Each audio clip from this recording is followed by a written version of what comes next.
സൃഷ്ടാവായ ദൈവത്തിൻ്റെ അതിധന്യമായ നാമം മഹത്വപ്പെടുമാറാകട്ടെ. മത്തായി എഴുതിയ സുവിശേഷം 16-ാമത്തെ അധ്യായം 18-ാമത്തെ വാക്യത്തെ ആസ്പദമാക്കി ദൈവസഭ എന്നുള്ള വിഷയമാണ് നമ്മളിവിടെ വിചിന്തനം ചെയ്യാൻ കർത്താവിൽ ആഗ്രഹിക്കുന്നത്. മത്തായി സുവിശേഷം 16-ാമത്തെ അധ്യായം 18-ാമത്തെ വാക്യം: നീ പത്രോസാകുന്നു, ഈ പാറമേൽ ഞാൻ എൻ്റെ സഭയെ പണിയും, പാതാള ഗോപുരങ്ങൾ അതിനെ ജയിക്കയില്ല എന്ന് ഞാൻ നിന്നോട് പറയുന്നു. ഇവിടെ പരാമർശിക്കപ്പെടുന്ന പാറ യേശുക്രിസ്തുവാണ്. പത്രോസിന് തുറന്നു കിട്ടിയ വെളിപ്പാടാണ് ആ പാറ. മത്തായി സുവിശേഷം 16-ാമത്തെ അധ്യായം അതിൻ്റെ 15-ാമത്തെ വാക്യത്തിൽ യേശുക്രിസ്തു ശിഷ്യന്മാരോട് ചോദിക്കുന്നു, നിങ്ങൾ എന്നെ ആരെന്നാണ് പറയുന്നത്?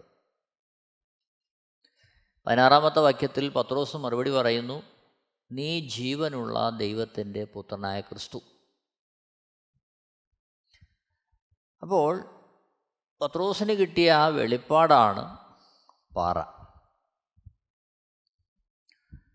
യേശുവിനെ പാറയെന്ന് പുതിയ നിയമത്തിൽ രേഖപ്പെടുത്തിയിട്ടുണ്ട്. എഫേസ്യ ലേഖനം 2-ാമത്തെ അധ്യായം 20 മുതൽ 22 വരെയുള്ള വാക്യങ്ങളിൽ യേശുക്രിസ്തുവിനെ മൂലക്കല്ലെന്നും അതിൻ്റെ മേൽ ശിഷ്യന്മാരെ, വിശ്വാസികളെ യുക്തമായി പണിയുന്നു എന്നും രേഖപ്പെടുത്തുകയാണ്. എഫേസ്യ ലേഖനം 2-ാമത്തെ അധ്യായം 20 മുതൽ 22 വരെയുള്ള വാക്യങ്ങൾ. ക്രിസ്തുയേശു തന്നെ മൂലക്കല്ലായിരിക്കെ നിങ്ങളെ അപ്പോസ്തലന്മാരും പ്രവാചകന്മാരും എന്ന അടിസ്ഥാനത്തിന്മേൽ പണിതിരിക്കുന്നു. അവനിൽ കെട്ടിടം മുഴുവനും യുക്തമായി ചേർന്ന് കർത്താവിൽ വിശുദ്ധ മന്ദിരമായി വളരുന്നു. അവനിൽ നിങ്ങളെയും ദൈവത്തിൻ്റെ നിവാസമാകേണ്ടതിന് ആത്മാവിനാൽ ഒന്നിച്ചു പണിതു വരുന്നു. ഇത് ദൈവസഭയുടെ പണി എങ്ങനെയാണ് എന്നുള്ളതും നമുക്കിവിടെ കാണാൻ കഴിയും. അപ്പോസ്തലന്മാരും പ്രവാചകന്മാരും എന്ന അടിസ്ഥാനത്തിന്മേൽ, ഇവിടെ അപ്പോസ്തലന്മാരും പ്രവാചകന്മാരും എന്ന് വ്യക്തിപരമായി പരാമർശിക്കുമ്പോൾ തന്നെ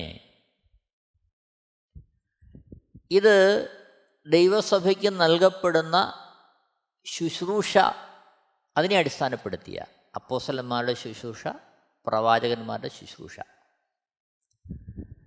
അതിലുപരിയായി ഇത് വ്യക്തി കേന്ദ്രീകൃതമല്ല. അതാണ് നമ്മളിവിടെ മനസ്സിലാക്കേണ്ടത്. ഇത് വ്യക്തി കേന്ദ്രീകൃതമല്ല, ഏതെങ്കിലും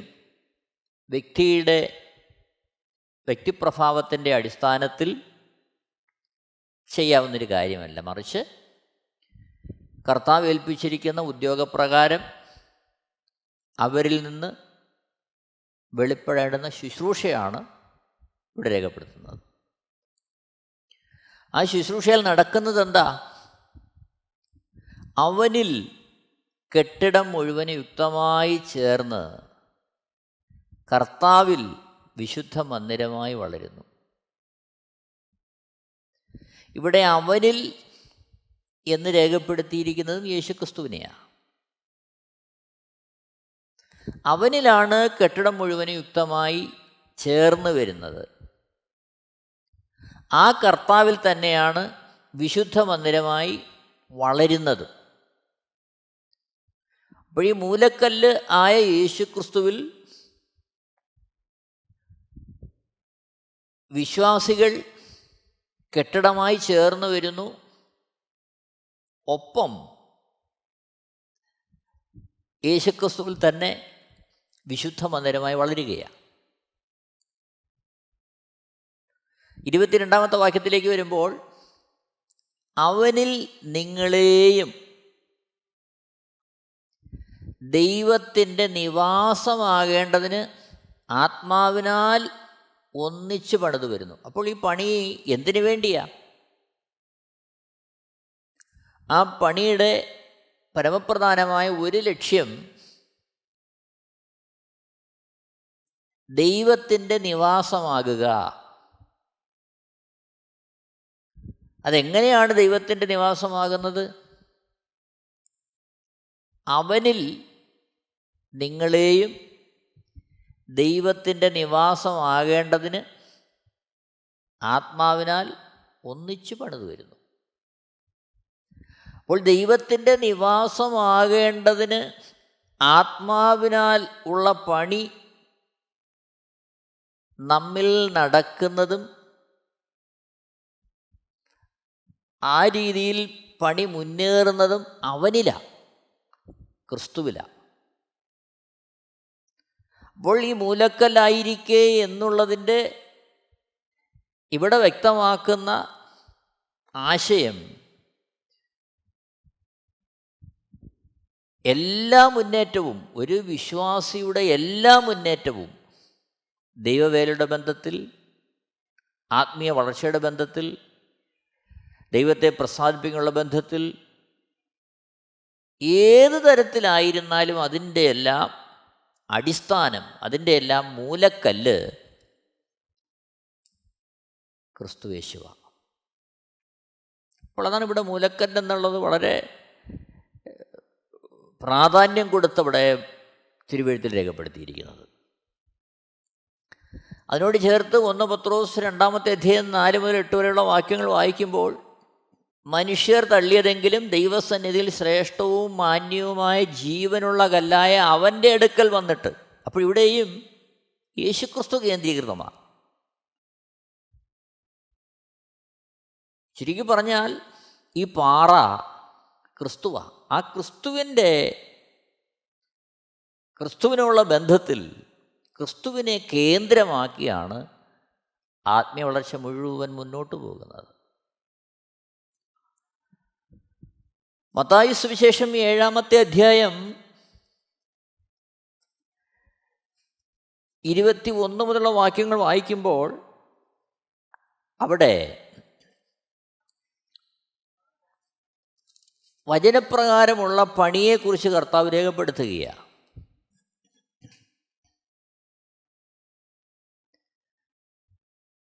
ഇരുപത്തിനാലാമത്തെ വാക്യത്തിൽ കാണുന്നു, ആകയാൽ എൻ്റെ ഈ വചനങ്ങളെ കേട്ട് ചെയ്യുന്നവനൊക്കെയും പാറമേൽ വീട് പണിത ബുദ്ധിയുള്ള മനുഷ്യനോട് തുല്യനാകുന്നു. ആകയാൽ എൻ്റെ ഈ വചനങ്ങളെ കേട്ട് ചെയ്യുന്നവനൊക്കെയും പാറമേൽ വീട് പണിത ബുദ്ധിയുള്ള മനുഷ്യനോട് തുല്യനാകുന്നു. അപ്പോൾ വചനങ്ങളെ കേട്ട് ചെയ്യുക. 21, 22 വാക്യങ്ങളിൽ ശുശ്രൂഷയെക്കുറിച്ച് പരാമർശിക്കുന്നുണ്ട്. അവിടെ ശുശ്രൂഷിക്കുമ്പോൾ തന്നെ ശുശ്രൂഷയിൽ പ്രശംസിക്കാതെ വ്യക്തി കേന്ദ്രീകൃതമായ ഒരു പ്രശംസയോ അങ്ങനെയുള്ള യാതൊരു കാര്യങ്ങളും ഉണ്ടാകാതെ വചനത്തിന് അടിസ്ഥാനമായൊരു ജീവിതം ഓരോ വ്യക്തികളും കെട്ടിപ്പടുക്കണമെന്ന് കർത്താവ് ഇവിടെ നിഷ്കർഷിക്കുകയാണ്. 22-ാമത്തെ വാക്യത്തിൽ മത്തായി സുവിശേഷം 22, കർത്താവേ കർത്താവേ, നിൻ്റെ നാമം ഞങ്ങൾ പ്രവചിക്കുകയും നിൻ്റെ നാമത്തിൽ ഭൂതങ്ങളെ പുറത്താക്കുകയും നിൻ്റെ നാമത്തിൽ വളരെ വീര്യപ്രവൃത്തികൾ പ്രവർത്തിക്കുകയും ചെയ്തില്ലയോ എന്ന് പലരും ആ നാളിൽ എന്നോട് പറയും. 23-ാമത്തെ വാക്യം, അന്ന് ഞാൻ അവരോട്, ഞാൻ ഒരു നാളും നിങ്ങളെ അറിഞ്ഞിട്ടില്ല, അധർമ്മം പ്രവർത്തിക്കുന്നവരെ എന്നെ വിട്ടുപോകുമെന്ന് തീർത്തു പറയും. 24-ാമത്തെ വാക്യം, ആകയാൽ എൻ്റെ ഈ വചനങ്ങളെ കേട്ട് ചെയ്യുന്നവനൊക്കെയും പാറമേൽ വീട് പണിത ബുദ്ധിയുള്ള മനുഷ്യനോട് തുല്യനാകുന്നു. അപ്പോൾ ഇവിടെ 24-ാമത്തെ വാക്യത്തിൽ നമ്മൾ കാണുന്ന ആകയാൽ എൻ്റെ ഈ വചനങ്ങളെ കേട്ട്. അപ്പോൾ 22, 23 വാക്യങ്ങളിൽ ശുശ്രൂഷയിൽ കേന്ദ്രീകരിച്ച് അല്ലെങ്കിൽ ശുശ്രൂഷയാണ് ദൈവത്തിന് മഹത്വമെടുക്കാനുള്ള ഏറ്റവും പ്രധാനമായ മുഖാന്തരമെന്ന് കരുതി അത്തരത്തിൽ മാത്രം സംതൃപ്തി അടഞ്ഞ് നമ്മൾ ജീവിക്കുന്ന അനുഭവം ഉണ്ടാകരുത്. ശുശ്രൂഷിക്കണം, അത് കർത്താവ് നമ്മളെ ഏൽപ്പിച്ചിരിക്കുന്നതാണ്, അതിൻ്റെ പൂർണ്ണ മഹത്വം കർത്താവിനാണ്. എന്നാൽ അധർമ്മം പ്രവർത്തിക്കുന്നവരെ എന്നുള്ള വിളി കർത്താവിൽ നിന്ന് കേൾക്കാതിരിക്കണമെങ്കിൽ നമ്മൾ എന്ത് ചെയ്യണം? വചനങ്ങളെ കേട്ട് ചെയ്യുന്നവരാകണം, ദൈവവചനം അനുസരിക്കുന്നവരാകണം. ഇത് എല്ലാവർക്കും ഒരേപോലെ ബാധകമാകുന്ന ഒരു കാര്യമായിട്ട് പരിശുദ്ധം ഇവിടെ രേഖപ്പെടുത്തിയിരിക്കുകയാണ്. ഇത് വളരെ ഭയത്തോടെ നമ്മൾ ഓർക്കേണ്ടുന്നൊരു കാര്യമാണ്. നോക്കണം, ഈ വചനമെന്ന് പറയുമ്പോൾ അത് സാക്ഷാൽ ക്രിസ്തു തന്നെയാണ്. യോഹന്നാൻ എഴുതിയ സുവിശേഷം 1-ാമത്തെ അധ്യായം അതിൻ്റെ 1 മുതലുള്ള വാക്യങ്ങളിൽ നമ്മൾ കാണുന്നുണ്ട്. ആദിയിൽ വചനമുണ്ടായിരുന്നു, വചനം ദൈവത്തോടു കൂടെയായിരുന്നു, വചനം ദൈവമായിരുന്നു. 2-ാമത്തെ വാക്യം, അവൻ ആദിയിൽ ദൈവത്തോടു കൂടെയായിരുന്നു. 3-ാമത്തെ വാക്യം, സകലവും അവൻ മുഖാന്തരം ഉളവായി, ഉളവായതൊന്നും അവനെ കൂടാതെ ഉളവായതല്ല. അപ്പോൾ ഈ വചനം ക്രിസ്തുവാ.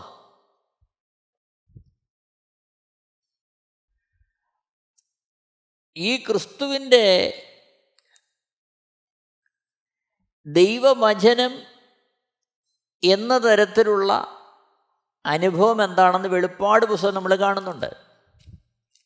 വെളിപ്പാട് പുസ്തകം 19-ാമത്തെ അധ്യായം 11 മുതൽ 16 വരെയുള്ള വാക്യങ്ങൾ. വെളിപ്പാട് പുസ്തകം 19-ാമത്തെ അധ്യായം 11 മുതൽ 16 വരെയുള്ള വാക്യങ്ങൾ. അനന്തരം സ്വർഗം തുറന്നിരിക്കുന്നത് ഞാൻ കണ്ടു. ഒരു വെള്ളക്കുതിര പ്രത്യക്ഷമായി. അതിന്മേലിരിക്കുന്നവന് വിശ്വസ്തനും സത്യവാനും എന്ന് പേർ. അവൻ നീതിയോടെ വിധിക്കുകയും പോരാടുകയും ചെയ്യുന്നു.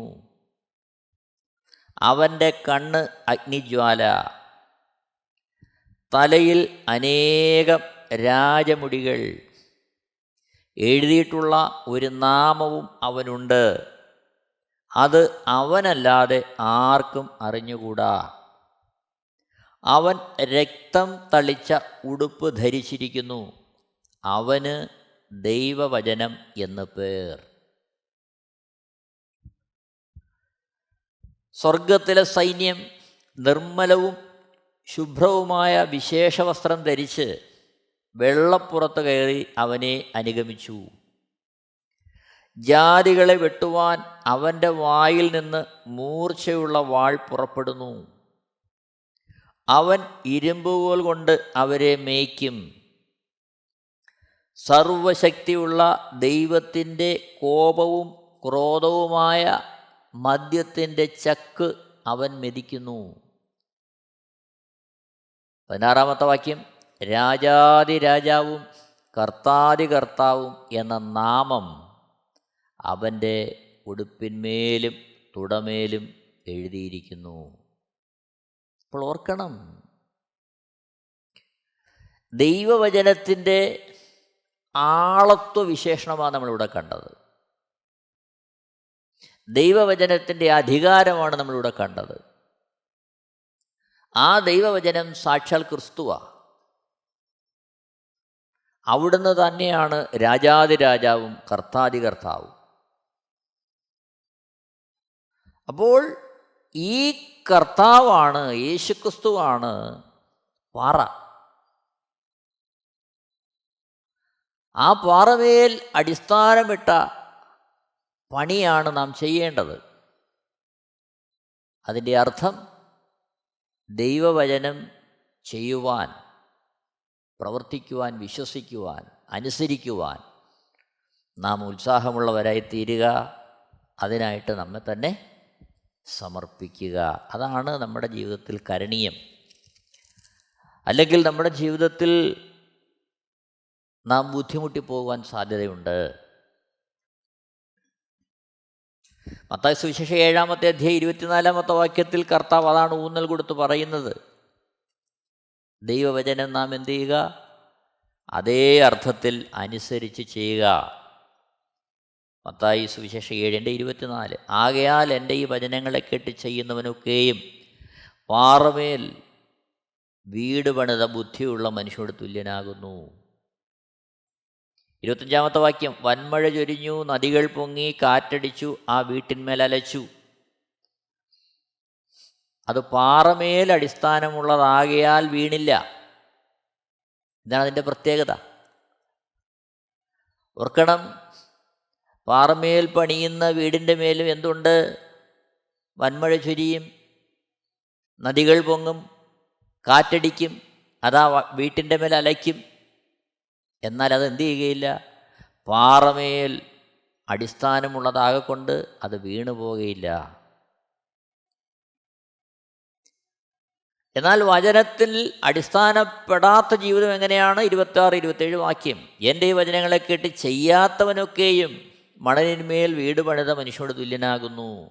വൻമഴ ചൊരിഞ്ഞു, നദികൾ പൊങ്ങി, കാറ്റടിച്ചു, ആ വീട്ടിന്മേൽ അലച്ചു, അത് വീണു, അതിൻ്റെ വീഴ്ച വലിയതായിരുന്നു. അപ്പോൾ ഇവിടെ പാറ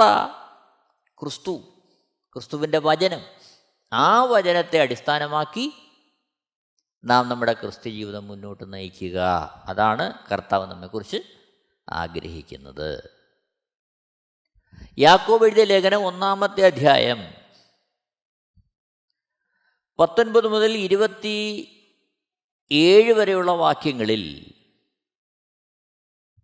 വചനം അനുസരിക്കേണ്ടതിൻ്റെ ആവശ്യകത പരിശുദ്ധാത്മാവ് ഭക്തനായ യാക്കോബിലൂടെ വെളിപ്പെടുത്തുകയാണ്. 21-ാമത്തെ വാക്യം, ആകയാൽ എല്ലാ അഴുക്കും ദുഷ്ടതയുടെ ആധിക്യവും വിട്ട് നിങ്ങളുടെ ആത്മാക്കളെ രക്ഷിപ്പാൻ ശക്തിയുള്ളതും ഉൾനട്ടതുമായ വചനം സൗമ്യതയോടെ കൈക്കൊള്ളുവിൻ. ആത്മാക്കളെ രക്ഷിപ്പാൻ ശക്തിയുള്ള ഉൾനട്ടതുമായ വചനം സൗമ്യതയോടെ കൈക്കൊള്ളണം. 22-ാമത്തെ വാക്യം, എങ്കിലും വചനം കേൾക്ക മാത്രം ചെയ്തുകൊണ്ട് തങ്ങളെ തന്നെ ചതിക്കാതെ അതിനെ ചെയ്യുന്നവരായും ഇരിപ്പിൻ. അപ്പോൾ വചനം കേൾക്ക മാത്രം ചെയ്തുകൊണ്ട് തങ്ങളെ തന്നെ ചതിക്കാതെ അതിനെ ചെയ്യുന്നവരായും ഇരിപ്പിൻ. വചനം കേൾക്കുന്നത് നല്ലതാ, പക്ഷേ അത് ചെയ്തില്ല എങ്കിൽ, കേൾക്കുക മാത്രം ചെയ്താൽ നാം നമ്മെ തന്നെ ചതിക്കുന്നവരായി തീരും. അങ്ങനെ നമ്മൾ നമ്മളെ തന്നെ ചതിക്കാതെ അതിനെ ചെയ്യുന്നവരായിരിപ്പിൻ. അപ്പോൾ ദൈവവചനം കേൾക്കുക, ദൈവവചനം അനുസരിച്ച് ജീവിക്കുക, അതിനുവേണ്ടി നാം ഉത്സാഹിക്കുക. ഓർക്ക പ്രിയരെ, നമ്മളാരും തികഞ്ഞവരല്ല. നാം ഈ പാപലോകത്തിലാണ് ജീവിക്കുന്നത്. അതുകൊണ്ട് തന്നെ വാക്ക്, ചിന്ത, പ്രവൃത്തി, നിരൂപണം, ഇതിലൊക്കെ ഒരു വേള നമ്മൾ തെറ്റിപ്പോയെന്ന് വരാം. എന്നാൽ അവിടെ പരിശുദ്ധാത്മാവ് നമ്മളെ അത് ബോധ്യപ്പെടുത്തുമ്പോൾ ക്രമീകരണം പ്രാപിച്ച് ദൈവസന്നിധിയിൽ നിരന്ന് ദൈവജനത്തിൻ്റെയും ദൈവസന്നിധിയിലും നമ്മളെ തന്നെ സമർപ്പിച്ച് നാം നമ്മുടെ ക്രിസ്ത്യ ജീവിതത്തെ വചനാനുസൃതമായി മുന്നോട്ട് കൊണ്ടുപോകാൻ ഉത്സാഹിക്കേണ്ടത് വളരെ ആവശ്യമാണ്. അങ്ങനെ ചെയ്തില്ലെങ്കിൽ എന്ത് പറ്റും? നാം നമ്മളെ തന്നെ ചതിക്കുന്നവരായി തീരും.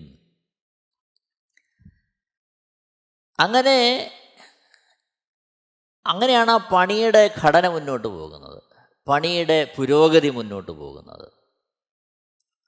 23-ാമത്തെ വാക്യം, യാക്കോബ് എഴുതിയ ലേഖനം 1-ാമത്തെ അധ്യായം 23-ാമത്തെ വാക്യം,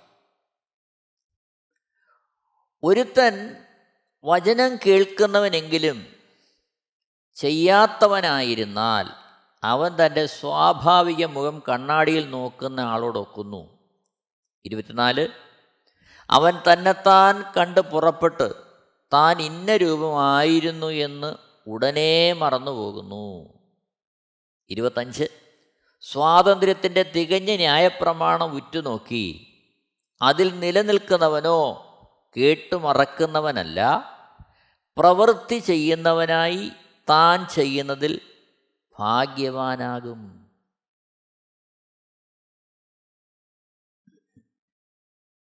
അവിടെ മുമ്പോട്ടുള്ള വാക്യങ്ങളിൽ ആ വചനം കേൾക്കുകയും ചെയ്യുന്നതിനെക്കുറിച്ചുള്ള വിശദീകരണമാണ് നമ്മൾ കാണുന്നത്. എന്നാൽ ഇവിടെ നമ്മൾ ഓർക്കേണ്ടുന്നത് ദൈവവചനം ക്രിസ്തുവാണ്. ആ ദൈവവചനം പരിശുദ്ധാത്മാവ് നമ്മൾ ഇടപെടുമ്പോൾ നാം അത് ഉൾക്കൊണ്ട് അത് അനുസരിക്കുവാൻ, അത് പ്രവർത്തിക്കുവാൻ തക്കവണ്ണം നാം നമ്മുടെ ജീവിതത്തെ സമർപ്പിക്കേണ്ടത് വളരെ ആവശ്യമാണ്. അങ്ങനെ ആ വചനം അനുസരിക്കുന്നത് നിമിത്തമാണ് നാം ആത്മീയ ഗൃഹമായി പണിയപ്പെടുന്നത്. 1 പത്രോസ് 2-ാമത്തെ അധ്യായം 4 മുതലുള്ള വാക്യങ്ങൾ വായിക്കുമ്പോൾ, മനുഷ്യർ തള്ളിയതെങ്കിലും ദൈവസന്നിധിയിൽ ശ്രേഷ്ഠവും മാന്യവുമായ ജീവനുള്ള കല്ലായ അവൻ്റെ അടുക്കൽ വന്നിട്ട് നിങ്ങളും ജീവനുള്ള കല്ലുകൾ എന്ന പോലെ ആത്മീയ ഗൃഹമായി ക്രിസ്തു യേശു മുഖാന്തരം, ആത്മീയ ഗൃഹമായി യേശു ക്രിസ്തു മുഖാന്തരം ദൈവത്തിന് പ്രസാദമുള്ള ആത്മീയ യാഗം കഴിപ്പാൻ തക്ക വിശുദ്ധ പുരോഹിത വർഗമാകേണ്ടതിന് പണിയപ്പെടുന്നു. ഞാൻ ശ്രേഷ്ഠവും മാന്യവുമായൊരു മൂലക്കല്ല് സിയോനിലിടുന്നു, അവനിൽ വിശ്വസിക്കുന്നവൻ ലജ്ജിച്ചു പോകുകയില്ല എന്ന് തിരുവെഴുത്തിൽ കാണുന്നുവല്ലോ. അടുത്ത വാക്യങ്ങൾ, വിശ്വസിക്കുന്ന നിങ്ങൾക്ക് ആ മാന്യതയുണ്ട്, വിശ്വസിക്കാത്തവർക്കോ വീട് പണിയുന്നവർ തള്ളിക്കളഞ്ഞ കല്ല് തന്നെ മൂലക്കല്ലും ഇടർച്ചക്കല്ലും തടങ്ങൽ പാറയുമായി തീരുന്നു. 8-ാമത്തെ വാക്യം, അവർ വചനം അനുസരിക്കാകിയാൽ ഇടറിപ്പോകുന്നു, അതിന് അവരെ വെച്ചുമിരിക്കുന്നു. അപ്പോൾ ഇവിടെ വചനം അനുസരിച്ച് ചെയ്യേണ്ടതിൻ്റെ അത്യാവശ്യകതയെക്കുറിച്ച് ഇവിടെ രേഖപ്പെടുത്തിയിരിക്കുകയാണ്. യാക്കോബ് എഴുതിയ ലേഖനം 1-ാമത്തെ അധ്യായത്തിൽ നമ്മൾ കണ്ടു 22-ാമത്തെ വാക്യം, എങ്കിലും വചനം കേൾക്ക മാത്രം ചെയ്തുകൊണ്ട് നിങ്ങളെ തന്നെ ചതിക്കാതെ അതിനെ ചെയ്യുന്നവരായി ഇരിപ്പിൻ. മത്തായി സുവിശേഷം 7-ാം അധ്യായത്തിൽ 24-ാമത്തെ വാക്യത്തിൽ കർത്താവ് തന്നെ പറയുന്നു, ദൈവവചനം അനുസരിച്ച് നാം മുന്നോട്ട് ജീവിക്കുക. അത് തന്നെ 1 പത്രോസ് 2-ാമത്തെ അധ്യായം 8-ാമത്തെ വാക്യത്തിൽ കാണുന്നു, അവർ വചനം അനുസരിക്കാതെ ഇടറിപ്പോകുന്നു. അപ്പോൾ ഓർക്കുക, ഇതിൻ്റെ എല്ലാം ആധാരം ആരാണ്? മൂലക്കല്ലായ ക്രിസ്തുവാണ്. അപ്പോൾ മൂലക്കല്ലായ ജീവനുള്ള കല്ലായ യേശു ക്രിസ്തുവിനോട് ചേർന്നാണ് ഈ പണി മുഴുവൻ നടക്കുന്നത്. ആ പണി നടക്കുന്നത് ദൈവവചനത്താലാണ്, പണിയുന്നത് ക്രിസ്തുവാണ്, അതിന് സഹായിക്കുന്നത് പരിശുദ്ധാത്മാവാണ്. അപ്പോൾ ആ രീതിയിൽ യേശു ക്രിസ്തു കേന്ദ്രീകൃതമായൊരു ജീവിതമാണ് ദൈവം നമ്മളിൽ നിന്നും ആഗ്രഹിക്കുന്നത്. അവിടെയാണ് നമ്മൾ എന്ത് ചെയ്യുന്നത്?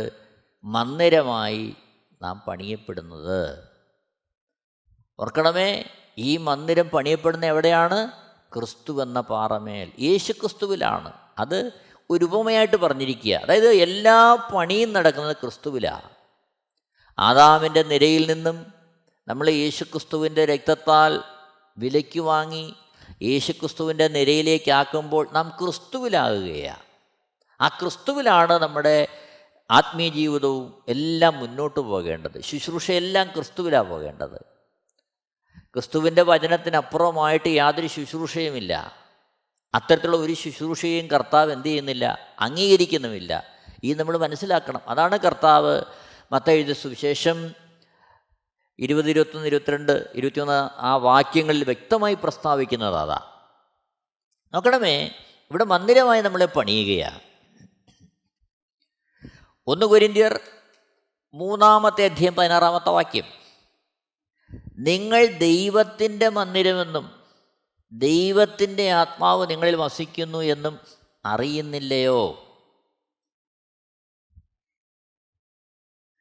അപ്പോൾ ഈ പാറമേൽ നമ്മളെ എന്തിനായിട്ടാണ് പണിയുന്നത്? എന്തായിട്ടാണ് പണിയുന്നത്?